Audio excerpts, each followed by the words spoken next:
ओम श्री तत्व ब्रह्माणि नमः।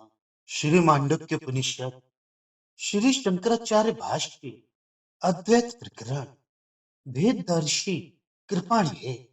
आगम प्रकरण में ओमकार का निर्णय करते समय यह बात केवल प्रतिज्ञा मात्र से कही है कि आत्मा प्रपंच का निवृत्ति स्थान शिव और अद्वैत स्वरूप है तथा ज्ञान हो जाने पर द्वैत नहीं रहता।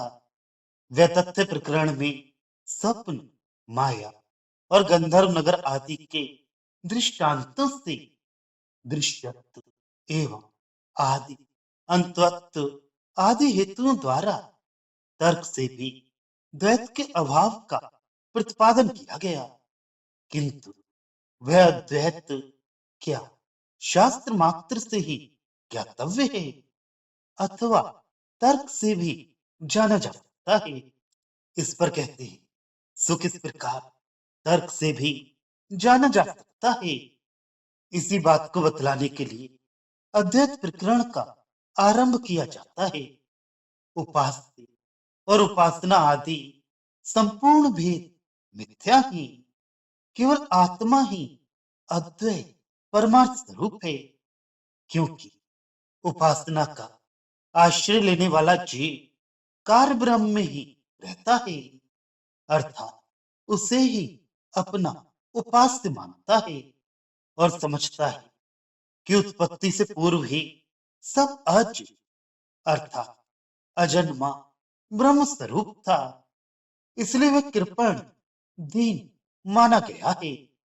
उपासना को अपने मोक्ष के साधन रूप से मानने वाला पुरुष अर्थात मैं उपासक हूं और ब्रह्म मेरा उपास्य है, उसकी उपासना करके इस समय कार्य ब्रह्म में रहता हुआ शरीर पात के अनंतर मैं अजन्मा ब्रह्म को प्राप्त हो जाऊंगा तथा उत्पत्ति के पूर्व भी ये सब और मैं अजरूपी थी।